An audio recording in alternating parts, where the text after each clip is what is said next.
The leather chair across from my desk had never looked more threatening. Marcus Walsh, my business partner of 7 years, lounged in it like a cat about to pounce.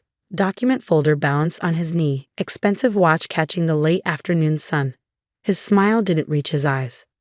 "Catherine," he said, voice dripping with false sympathy, "we need to talk about the future of Walsh and Porter Solutions." I kept my face neutral, though my stomach tightened. Something in his tone, in the way he'd walked in unannounced at 4:45 p.m. on a Friday, set off every alarm bell I developed in 15 years of corporate survival. "Of course," I replied, closing my laptop. "What's on your mind?" He leaned forward, placing the folder on my desk with theatrical precision. "The board has concerns. Significant ones. About your direction for the company." The board. As if we had some vast corporate structure instead of a 4-person advisory panel that Marcus had handpicked last year. I'd objected then, seeing it for what it was, the first move in a longer game. I should have fought harder.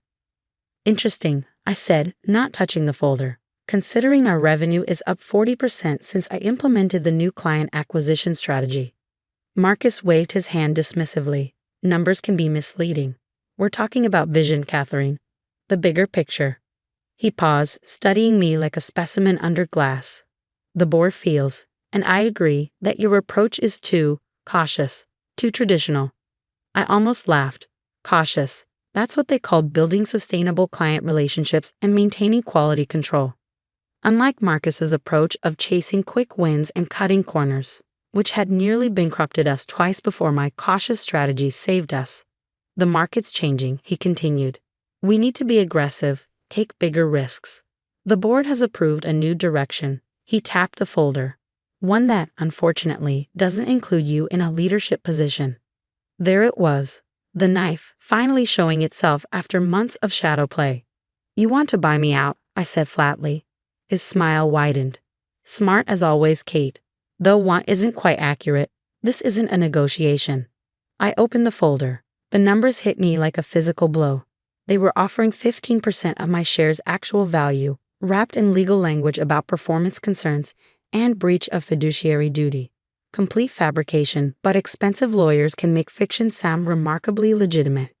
"This is absurd," I said, my voice steady despite the rage building in my chest. "I built half this company. Our biggest clients are my relationships." "Were your relationships," he corrected smoothly. "Check page 3. The board has already voted to remove you from all client accounts. As of Monday, they'll be working directly with me." I flipped to the page. The signatures were already there, including Thomas Reed's, my mentor from business school, the man who'd helped us secure our first round of funding. The betrayal stung more than I wanted to admit. "And if I refuse?" Marcus's smile turned predatory. "Then on Monday, the board files a formal complaint alleging mismanagement and breach of contract. The evidence is quite compelling. You'd be amazed what a good forensic accountant can construct with access to company records." He leaned back, adjusting his cuffs. "Your reputation would never recover. No one wants to hire an executive with fraud allegations, even unfounded ones." I stared at him, this man I trusted. We'd started the company in my garage, living on coffee and determination, sharing dreams of building something meaningful. Now he sat there, ready to destroy everything we built, everything I'd sacrificed for, and he was enjoying it. "You have 24 hours, he said, standing. "Sign the papers, take the money, walk away quietly, or don't, and watch everything you've built burn down around you. Your choice." He strode out, leaving the folder open on my desk like a wound. I sat there as the sun set, casting long shadows across the office. Our office. Pictures on the wall tracked our company's growth. The first client celebration, the office opening, team photos from each year. My life's work, being stripped away in a single afternoon. But as the initial shock faded, something else took its place. Not despair, not defeat. Something colder, clearer. Because Marcus, for all his plotting, had made one critical mistake. He thought he knew all my cards. I pulled out my phone and dialed a number I'd hoped never to use. "James, it's Catherine Porter. Remember that conversation we had about Marcus's loans? I think it's time we discussed terms." The line crackled with static. Then James Sullivan's smooth voice came through. "I was wondering when you'd call. Shall we meet?" "Tonight," I said. And James, bring everything you have. I hung up and looked around my office one last time. Tomorrow, I would sign those papers. I would smile, shake Marcus's hand, and walk away quietly. And then I would show him exactly what cautious really meant.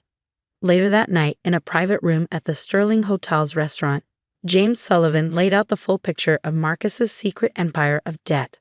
Credit cards, personal loans, high-interest private lending, all hidden from the company books, all teetering on the edge of default.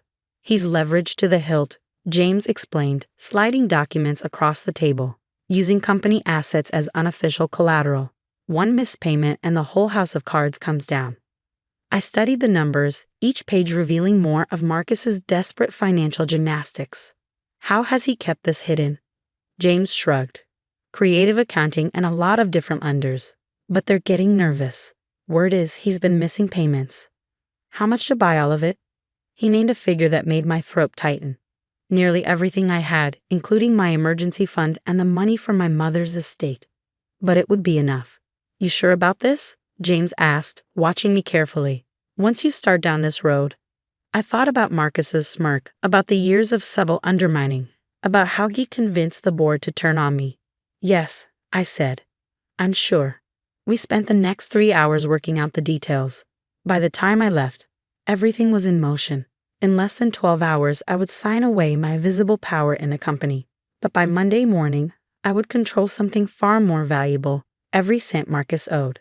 As I drove home in the quiet hours before dawn, I felt strangely peaceful. Marcus thought he was forcing me into a corner, but he'd actually given me exactly what I needed. A way to prove that sometimes the most dangerous moves are the ones that look like surrender. I parked in my driveway, watching the first hints of sunrise paint the sky. In a few hours, I would walk into that office and play my part. I would be the defeated partner, the cautious one who didn't have the stomach for real business. But as I sat there, watching the world wake up, I allowed myself a small smile. Because by this time tomorrow, Marcus would learn what I'd known all along, that true power isn't in what you can take. It's in what you make others give up willingly. The sun rose fully, marking the start of a day that would change everything. I was ready. The fountain pen felt heavy in my hand as I signed away 7 years of my life. Marcus stood over my shoulder, practically vibrating with poorly concealed triumph. Each scratch of the nib against paper was another victory for him, another step toward what he thought was his ultimate win. Initial here, and here, he said, pointing to marked lines with manicured precision, and the final signature on the last page. I signed everything without hesitation, my handwriting steady and clear. No point in betraying the anticipation building in my chest. The real show wouldn't start for another 18 hours. Well, Marcus said, gathering the papers with exaggerated care. I appreciate your professionalism about this, Catherine. The severance payment will be processed Monday morning. I stood smoothing my blazer. Of course. Though I do have one question. He paused, already halfway to the door. Oh? Did you ever actually read the terms of your business loans? The fine print, I mean. Something flickered across his face. Confusion, then the first hint of unease. What are you talking about? I smiled, gentle and calm. Nothing important. Just curious. Have a good weekend, Marcus. He left without another word, but the spring in his step was gone. I planted the first seed of doubt, and now all I had to do was wait. I spent that Saturday methodically removing personal items from my office, carefully packing away the visible signs of my time at Walsh & Porter Solutions. Every few minutes, my phone buzzed with updates from James's team as they executed our plan with surgical precision. First set of loan transfers complete. One message read. Second batch processing now. All credit lines secured. Documentation updated. Final transfers confirmed. Everything's ready for Monday. By sunset, my office was empty except for company property. I stood in the doorway one last time, remembering the day Marcus and I had first walked into this space. We'd been so full of dreams then, of plans to build something that mattered. Somewhere along the way, he'd lost sight of that. Or maybe he'd never really shared those dreams at all. My phone buzzed one final time. James himself. It's done. All debts acquired. Legal team standing by for Monday morning. I texted back a simple thank you and drove home, feeling the weight of tomorrow pressing against my chest. Not anxiety, anticipation. Sunday crawled by with excruciating slowness. I knew Marcus would be in his office, preparing for what he thought would be his grand ascension on Monday morning. He probably spent hours rehearsing speeches, planning changes, imagining his moment of complete control. Let him plan. Let him dream. The best lessons are the ones we never see coming. Monday morning arrived crisp and clear, the kind of autumn day that promises change. I dressed carefully, charcoal gray suit, cream silk blouse. The pearl necklace my mother left me. Power written in fabric and stone. At exactly 8:47 a.m., my phone lit up with a text from our office manager, Diana. OMG, Marcus just got a call. He's SC Roy aiming in his office. What did you do? I smiled, imagining the scene. Right about now, Marcus would be learning that every single one of his loans, personal and business, had been purchased by a new creditor. One who was calling in all his debt immediately, as was their legal right under the terms he'd never bothered to read carefully. At 9:03 a.m., another text. He's trying to call his bank. They keep transferring him to different departments. His face is purple. I sat in my home office, sipping coffee, watching the drama unfold through the steady stream of messages from other employees. Marcus attempting to reach his financial advisor. Marcus shouting at his assistant to get his lawyer on the phone. Marcus slowly realizing that every financial lifeline he counted on had disappeared. At 9:45 a.m., James called. He just figured out it was you, he said, amusement clear in his voice. Demanded to know how you could possibly have the resources to buy his debt. I explained that when someone has been quietly building a separate investment portfolio for years, they can do surprising things. I leaned back in my chair. How did he take that? Not well. Especially when I explained the terms of repayment. Another text from Diana. Board members arriving for emergency meeting. Marcus looks like he's about to explode. Perfect timing. At 10:30 a.m., my phone rang. Marcus's name flashed on the screen. I let it go to voicemail. He called again, and again. Each time, I watched it ring out. Finally, a text. We need to talk. Now. I waited exactly 17 minutes before responding. I'm available for lunch. Sterling Hotel, noon. Private dining room. His reply was immediate. I'll be there. I spent the next hour reviewing the documents James had prepared, making sure every detail was perfect. This meeting wasn't about revenge. It was about reconstruction. At precisely noon, I walked into the Sterling's private dining room. Marcus was already there, sitting rigid in his chair, face tight with barely controlled rage. How? He demanded before I could even sit down. How did you do this? I took my time settling into my seat, smoothing my napkin across my lap. The same way I built our client relationships, Marcus. Carefully, methodically, cautiously. He leaned forward, hands clenched on the table. This is insane. You can't just buy someone's debt and demand immediate repayment. I'll fight this. Actually, I can. It's all in the terms you signed. Page 47, paragraph 3 of your largest loan agreement. In the event of ownership transfer, the new creditor maintains the right to modify payment terms or demand immediate satisfaction of the debt. You really should read the fine print. I'll go bankrupt, he said, voice cracking slightly. Yes, I agree calmly. Unless we can reach an agreement. He stared at me, realization dawning. What do you want? I pulled out a folder, similar to the one he presented me with just days ago, and slid it across the table. Everything, I said simply. Your shares in the company, your board seats, complete control. You can't be serious. I am. And before you decide to fight this, remember, I now control every cent you owe. If you don't sign, I'll call in all the debt. Every loan, every credit line. By this time tomorrow, you'll be in bankruptcy court watching your entire life implode. His face went through a fascinating series of emotions: rage, disbelief, fear, and finally, defeat. My father built this company, he whispered. No, I corrected gently. Your father started it. We built it. And then you tried to steal it. I tapped the folder. Now you have a choice. Sign everything over to me and I'll restructure your debt. Give you reasonable terms, a path to pay it off. Or don't sign and learn what bankruptcy really feels like. For a long moment, the only sound was the gentle clink of distant silverware and the pounding of my own heart. Then slowly, Marcus reached for the folder. I watched him sign every page, each signature more defeated than the last. When he finished, he looked up at me with something close to admiration mixed with his hatred. "I underestimated you," he said quietly. "Yes," I agreed. "You did." He stood straightening his jacket with shaking hands. "What happens now?" "Now, you go back to the office and announce your immediate resignation. You tell everyone it's for personal reasons. You thank them for their time and you walk away. By the end of the day, your office will be empty. And if I don't," I smiled, "then everyone learns exactly why you're leaving. Every detail of your hidden debt. Every risky decision you tried to cover up. Every lie you told the board. Which version would you prefer?" He walked out without another word, leaving the signed documents on the table between us.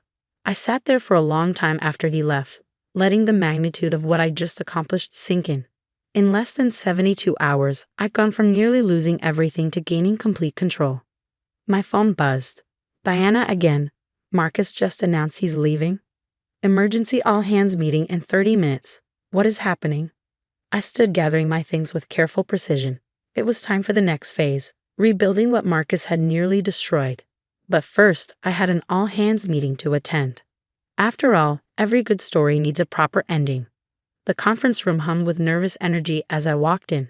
Every chair was filled, with more employees standing along the walls, all eyes fixed on the empty spot at the head of the table where Marcus usually held court. His dramatic resignation announcement had sent shockwaves through the office, and now everyone was waiting for the other shoe to drop. I took my seat quietly, noting the mixture of confusion and relief on people's faces. Many of them had expected me to be gone by now, stripped of power and position. Instead, here I was, calm and composed, while Marcus's desk was being cleared by building maintenance. Thomas Reed, my former mentor and board member, cleared his throat.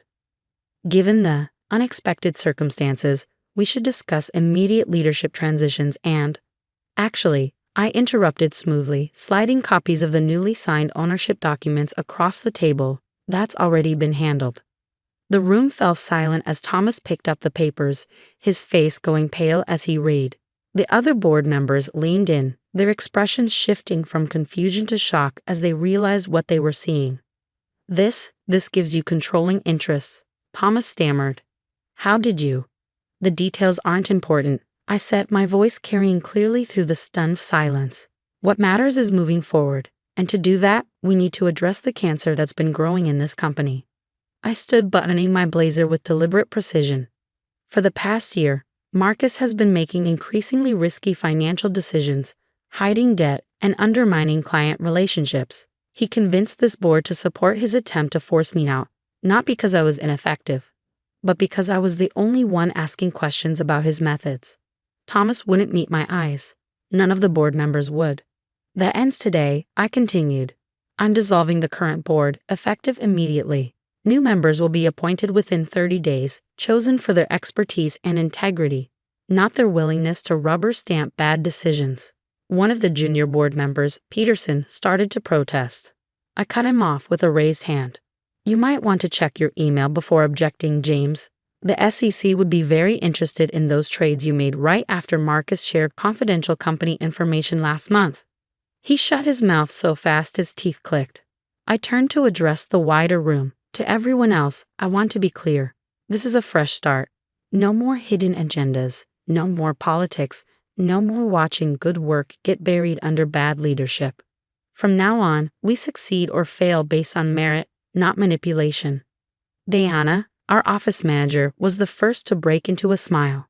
Others followed, the tension in the room slowly transforming into something else. Hope, maybe, or relief. "There will be changes," I acknowledged, "but they'll make us stronger, not weaker. Any questions?" Hands shot up across the room. I spent the next hour answering them, being as transparent as possible about where we were headed. By the time the meeting ended, the energy had shifted completely. People were talking, planning, already adapting to the new reality. As the room cleared out, Thomas lingered behind. He looked older somehow, diminished. "Catherine," he started. "I need to explain." "No," I cut him off gently. "You don't. You chose a side, Thomas. The wrong one. Sometimes that's all there is to say." He nodded slowly, gathering his things. At the door, he paused. "You know, I taught corporate strategy for 20 years, wrote books about it, and I never saw this coming. I smiled faintly. That's because you were looking for aggression, not patience. Sometimes the quietest moves are the most decisive.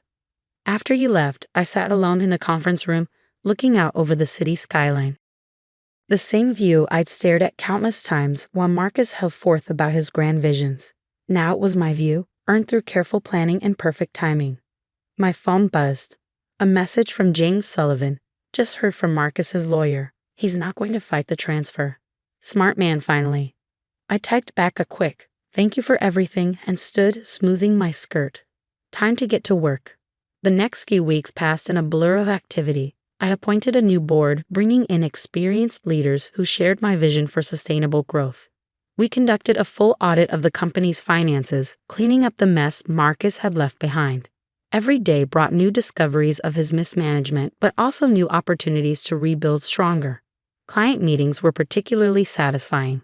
Many of them had been nervous about Marcus's aggressive tactics, but were visibly relieved to work with me directly again. 3 major accounts that had been considering leaving renewed their contracts within the first month.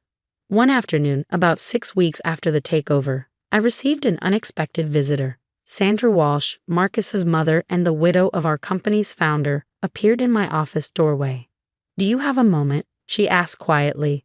I gestured to the chair across from my desk, the same one where Marcus had sat to deliver his ultimatum that felt like a lifetime ago. Sandra settled in, studying me with clear, intelligent eyes. "I've been watching," she said finally, "what you've done with the company, the changes you've made." I waited, keeping my expression neutral. "William, my husband, would have approved," she continued. "He always said the measure of a business isn't in its profits, but in its foundation." Marcus never understood that. "I'm sorry," I said, meaning it, about how things ended with him. She waved away my apology. "Don't be. My son made his choices. But I'm not here about him. I'm here about the future." She reached into her bag and pulled out a folder. So many important moments in my life lately had involved folders, and placed it on my desk. "William left something in trust," she explained. "A separate set of patents from his early work. They weren't part of the company assets because he wasn't sure they'd ever be viable. But with the new technologies available now." I opened the folder and began reading. With each page, my excitement grew. The applications for these patents in today's market were staggering. "Why are you showing me this?" I asked finally. Sandra smiled, her first real smile of the meeting. "Because you understand what William understood. That business isn't about quick wins or power plays. It's about building something that lasts." She stood, straightening her jacket. "The patents are yours if you want them. Use them well." After she left, I sat back in my chair, the folder open before me. Through my office windows, I could see our team working, talking, collaborating with new energy. The shadow of Marcus's leadership was finally fading, replaced by something brighter, more sustainable. My phone buzzed with a news alert. Marcus had taken a position with a small firm in Arizona, far from the circles of power he'd once dominated. I found I didn't care. He was part of the past, and I was focused on the future. That evening, as I walked through the office before heading home, I passed the wall of company photos. Marcus's face still appeared in many of them, a reminder of where we'd started. But instead of removing them, I'd ordered a new installation, a timeline of our company's evolution, including the recent changes. Because every story needs its turning points, its moments of truth. Deanna caught me studying the display. "Should we take down the old photos?" she asked hesitantly. I shook my head. "No, they're part of our history. But more importantly, they're a reminder." "Of what?" "That sometimes the strongest response to a threat isn't fighting back immediately. It's waiting, watching, and choosing the perfect moment to show your true power." She nodded thoughtfully. "You know, everyone thought you were just going to accept it. When Marcus tried to push you out, they said you were too— what was the word they used?" "Cautious?" I suggested with a small smile. "Yeah, that's it." She grinned. "Guess they learned." Indeed they had. And so had I. 6 months after Marcus's departure, Walsh & Porter Solutions was transformed. Our client base had grown by 30%, employee satisfaction scores were at an all-time high, and the new patents we developed from William Walsh's trust were revolutionizing our industry. I sat in my office, my rightfully earned office, reviewing quarterly reports when an email arrived from an unfamiliar address. The subject line read simply, "You were right." It was from Marcus. "I underestimated you," he wrote. "Not just your strategy, but your vision. The company is stronger now than it ever was under my leadership. I won't ask for forgiveness, but I wanted you to know you proved me wrong about everything, including what real power looks like." I closed the email without responding. Some victories don't need acknowledgement. They simply need to be lived. Looking out over the city as the sun set, I thought about power, real power. Not the kind that comes from forcing others to submit, but the kind that comes from building something so strong that others choose to follow. Marcus had never understood the difference. But I did, and now so did everyone else.